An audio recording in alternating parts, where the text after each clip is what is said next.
if the brand wants to repost your image but has aggressive usage terms, do you talk to them about it? There's a well-known US brand that has a one-sided usage terms when they approach photographers. And yes, I'm familiar with this.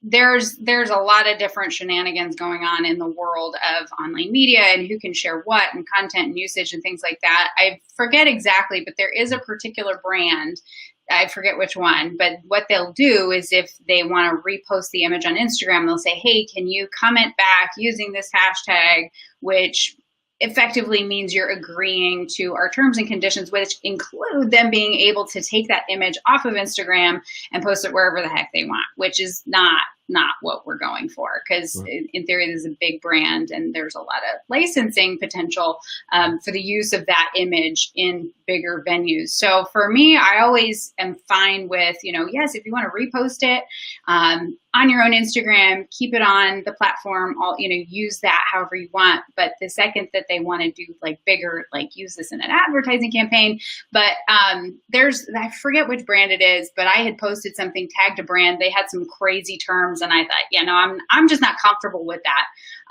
And so I just kind of walked away from it and said, no, I'm not interested at this time. But if it's something that you feel like is going to have a lot of value to you for them to repost that image, then just asking them, hey, is there any sort of flexibility in this? I would say the majority of contracts that I've come across in the last year or two, just in terms of commercial photography work, there's some sort of negotiation in terms of terms because they are trying to get the absolute most usage on their end, and I'm trying to protect myself as much as possible. And so there's always a negotiation that's going to happen in terms of that usage from that regard. So for me, the number one thing I love about being a business owner, the number one thing, if people ask me, is it the freedom, the money? Nope.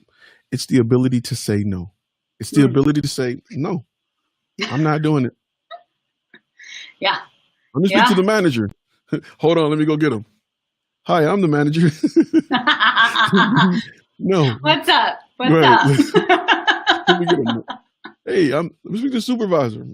No, that is my favorite part about being in the position that I am. And sometimes you don't get good deals. Sometimes you got to look over stuff and you have to say no. You have to get comfortable with saying no.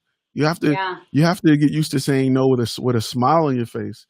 I'm kind of like it.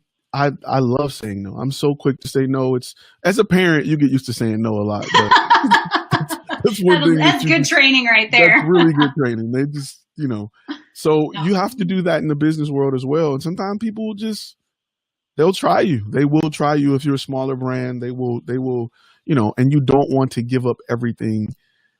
You don't want to give up all of your broadcast rights and licensing rights. Sometimes it's cool to say no. Just feel comfortable doing that. Yeah, no, and you'll make mistakes too. I think that's an important part of the process because ended up looking back at some old contracts for something that I was teaching for a small group about business stuff. And I had pulled up some like contracts from when I first started doing food photography for pay. And I found one because I had shot some stuff for a Marriott.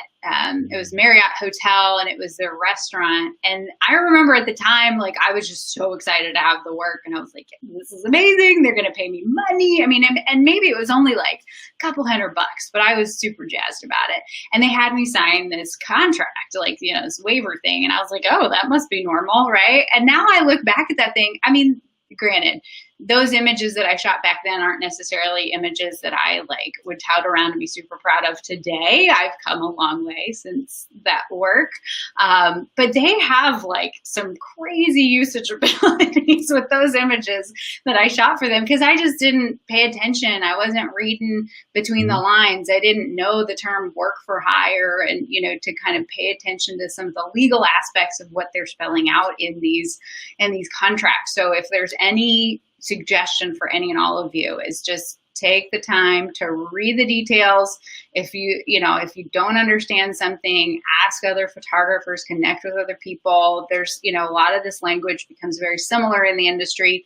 And at a certain point too, as the financial ante gets leveled up, having legal counsel, somebody that you can send a contract to look over it and to have your best interest in mind so that you aren't taken advantage of. For me, and it's something that as you grow in this industry, there's 3 companies that I work for, and they're the reason behind why I created my own contract. Best Western had a contract that was like, what? Really? Samsung and Verizon are 3 companies that I work for that hit me with a contract that was, you couldn't even talk about it. Like it was so, like, the contract I got from Samsung was like, it took time to download. Like, that's how thick it was. Painful. I was like, what? It was, it had an NDA, it had everything. So now I present my contract to clients. Like, yeah, okay. And then let them take that to their lawyer. And then we can, we can meet somewhere in the middle. But if you don't have that type of bargaining power, like if you don't have the ability to say, this is okay, this is not, this is okay, here's our contract. You make sure you sign that as well. And, we'll go from